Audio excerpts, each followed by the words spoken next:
Hi, pop music fans. My name is Allison, and I have recently entered a journey of listening to Britney Spears music for the first time. I have heard her singles, but I haven't heard her albums. So I've been diving right into her albums. Last week I listened to Baby One More Time, and this week I am listening to Oops, I Did It Again. I am so excited for Britney's second album, and I have heard a couple songs from this album, just the singles, but not any of the deep cuts or anything like that. So I'm really excited to hear what I think of this album. I was really impressed with Baby One More Time. I thought it was a great debut album with some great writers and producers on the album. So I'm excited to see what this second album is like. I think it will be better and stronger. So let's get right into listening to Britney's second album, Oops, I Did It Again. The first song, Oops, I Did It Again, I have heard before. And I love this song. Probably one of my favorite Britney songs. Not that I know that many of her songs. This is a really good first track. I love that line. That is just so typically me. I love it. I also love that line. Oops, you think I'm in love, that I'm sent from above, I'm not that innocent. I love it. I love it. The lyrics on this song are so good. And the production, obviously. This album came out in the year 2000, so I was 1 year old when this album came out. Ooh. This switch up is really cool. What is this sample from? Is that a sample? Who's singing right now? Baby One More Time to Oops, I Did It Again is the perfect first single rollout. I'm obsessed with it. It's so good. And I do know this song. This is Stronger. And this song references Baby One More Time as well. When I first heard this song, I believe I heard it from a performance of Britney. When I heard My Loneliness Ain't Killing Me No More, I was like, this better have been the first track on her second album. It's the second track on her second album. But Oops is a good first track, so Stronger is a good second track. Referencing Baby One More Time with Stronger is so smart. I'm sorry, it's so smart. It's so smart. They marketed her so well. So well. That's why she was on top of the world. She was marketed perfectly. And a lot of talent, especially as a dancer and a singer and a performer in general. She's just talented and well marketed. So that's why she ruled the world.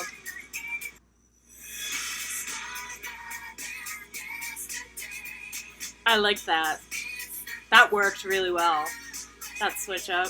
If you saw my Baby One More Time reaction, I was getting mad at Britney and her producers for all the key changes, but that was a really good key change. That was really good. That was so fun. It was so smooth. It was so smooth. So this song is called Don't Go Knocking on My Door. I've not heard this one before. Yeah. This second album is already doing a way better job at making each song sound very much like Britney and her style. I like this. This is a good third track, too. From Oops to Stronger to Don't Go Knocking on My Door. That's a really good track list, too. I like this song. I'm surprised. I usually don't expect to like the songs that I don't know, just because, I don't know them.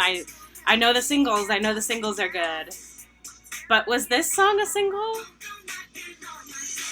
It sounds like it could have been. I really like it. I like that. The production on this album, compared to the last one so far, is already more like kind of club trap-esque than the last album was, which was just, I'm a sweet girl singing songs. And this is definitely, they leaned into her, like, sexy trap-esque pop sound that became very uniquely Britney. And I definitely feel like these 3 songs so far all sound like they're Britney songs, which is good. I liked that. And then it just led right into I Can't Get No Satisfaction, which is a cover, I know that. I've never heard her cover, though.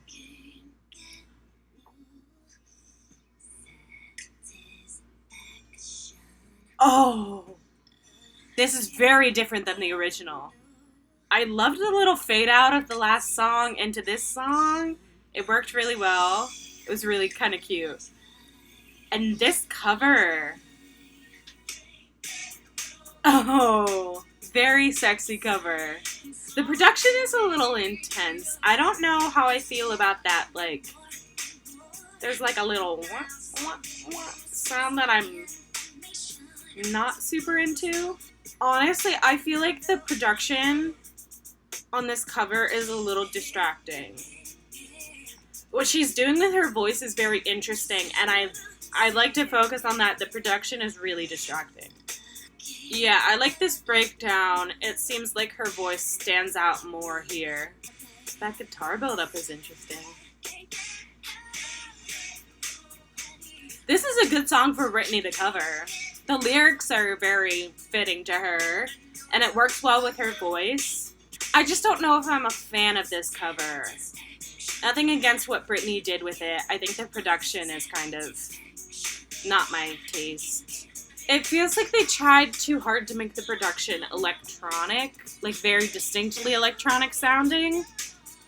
And if they had leaned into the original rock sound of the song, I think it would have worked way better with Britney's voice, actually. Classic Britney key change. Her ad-libs are great. Okay, I'm liking the end of this cover way better. The production seems way more fitting for this song and her voice now. Like I said, leaning more into that rock sound, I think, helped with the end of this song.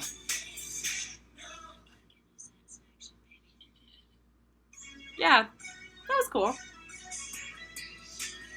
Next song is Don't Let Me Be the Last to Know. I think I might have heard this song before somewhere, like one time. I recognize the title. And just so you know, if I say I heard the song before, it's because I've been watching Britney's performances here and there. Just like little concert snippets and stuff like that. So if it was played at a concert, there's a possibility I've heard it from a concert clip. Honestly, in this song too, right now, the production is distracting a little bit from her voice again.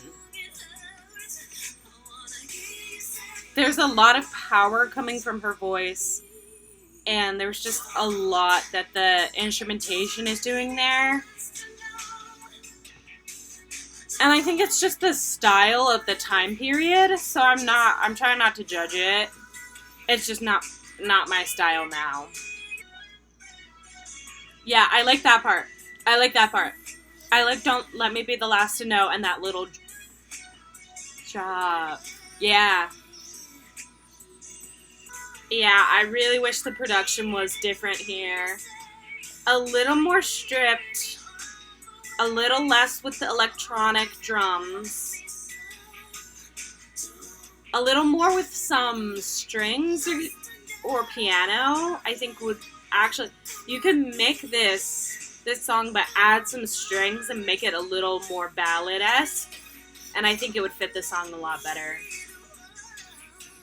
They tried too hard to make this song a pop song when it's not. It's a ballad, and a ballad doesn't need to be electronic drum heavy. I like that. Aw. That was a really sweet song, and it had a lot of potential. It might be a sign of the times, and it might be a sign of they were trying to make this album sonically cohesive. But I would have produced that a little bit differently. This song is What You See Is What You Get. Yeah. Oh, yeah. Yeah, I like that. This fits really well into this album. This is good. This is well done. This is well done. Yeah, it literally sounds exactly like Oops, I Did It Again. I'm not gonna lie. But it fits. And the lyrics are really interesting too. It sounds like she's saying, "Take me as I am.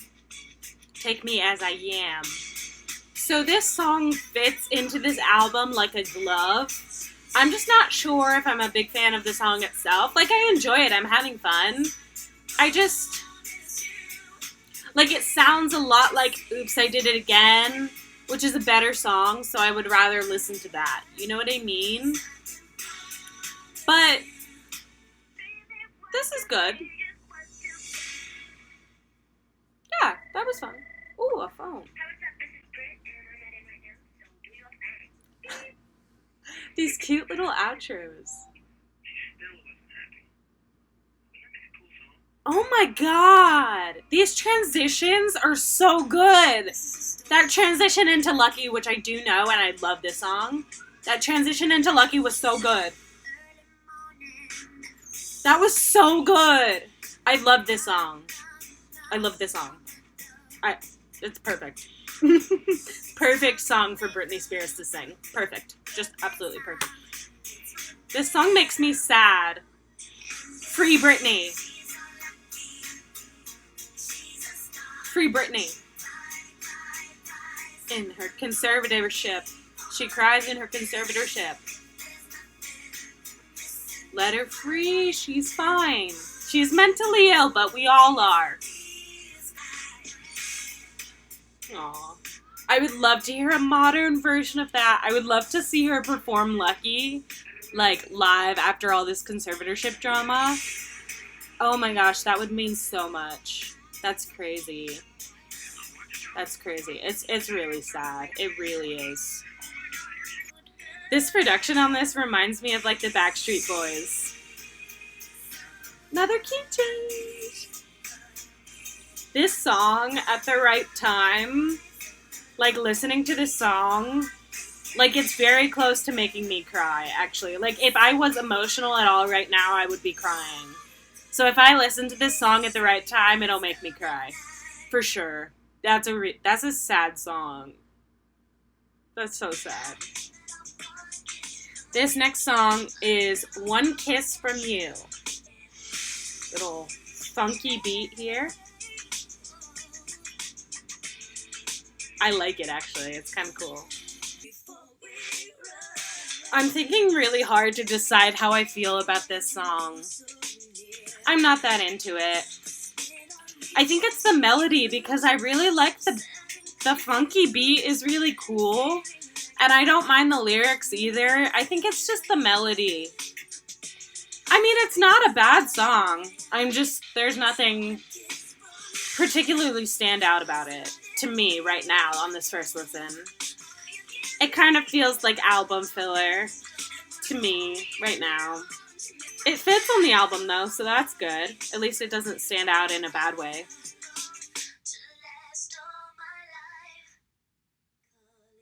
That was a weird ending.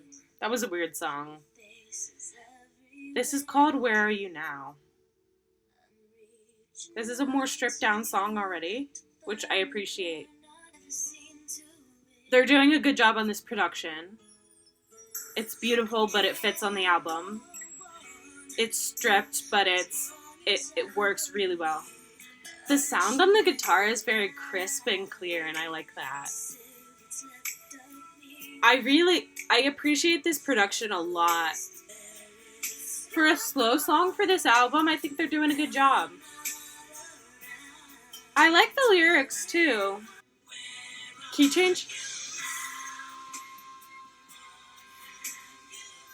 That was a good key change. I like the high note with the choir coming in. I feel like this song has some grower potential. It has potential to grow on me, for sure. This is called Can't Make You Love Me. I wish that fade out after that last song had a transition like the other songs did. And I wish the fade out was longer because that was a really sudden switch up to this song. But this song has very similar production to Oops and Stronger, meaning it fits on this album, which is cool. But it's a little more punchy, which is also really cool. It's a little more pop, pop, pop, pop, pop, pop, pop. Yeah, I like that. I like that chorus. This could have been a single if it wasn't. I don't know if it was. It could have been a single though. It does sound very similar to Stronger and Oops though.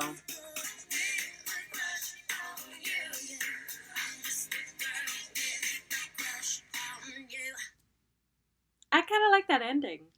When your eyes say it. Oh. I like this. I'm interested. I'm interested. I love that they include her speaking voice because that's definitely very attractive as well as her singing voice. The production of this song is definitely different than the production of the other songs. I like it, and I like the lyrics on this song. It's definitely an interesting song. There's some weird things here and there, but I like it overall. I'm really appreciating the different style of production for this slow song compared to the other slow songs we've had. I think this song is quite well done, actually. I'm not in love with the song itself, but I think it is really well done as a song. So I can understand why somebody would really like that song. It's a good song. Ooh. Her voice. I'm obsessed with it. It's so cute. And then we went back to his house and went, oh my goodness, what would I say? I love those cute little Southern girls at the end of that. They were so adorable. They were so adorable with their little Southern accents and their cute little voices. This song is called Dear Diary, and it is the last song on the album.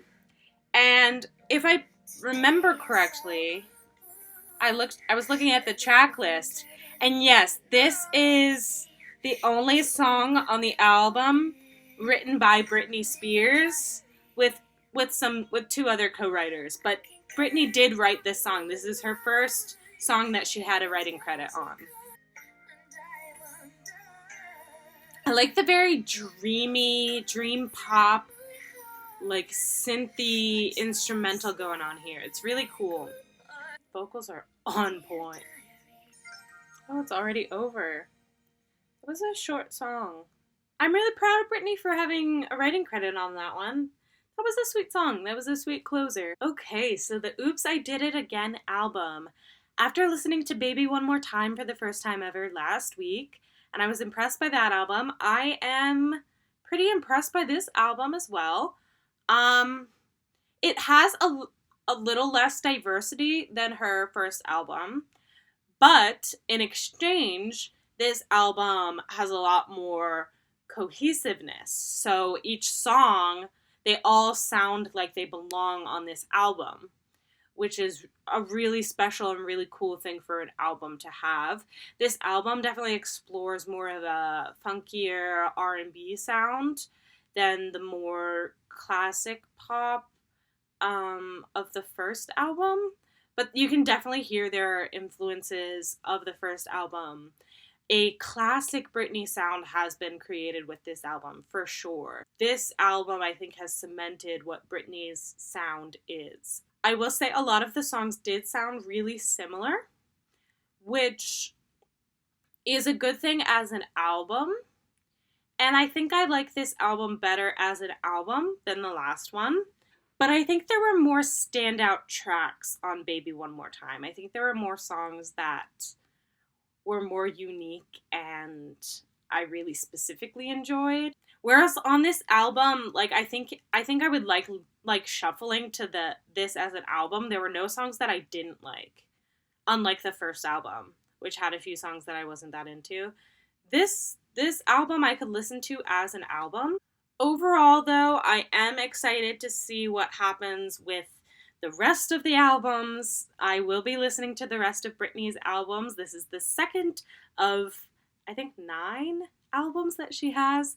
And I will be listening to all of them eventually. So subscribe to my channel if you want to see me react to the rest of Britney's albums.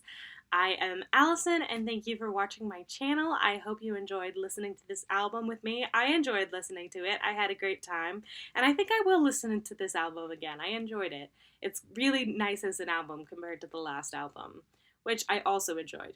So I had a good time, and I'm really excited to listen to the next album, just titled Britney. So that will be the next Britney Spears album I'm listening to, the next in her chronology. And I will see you guys later. See ya. Bye.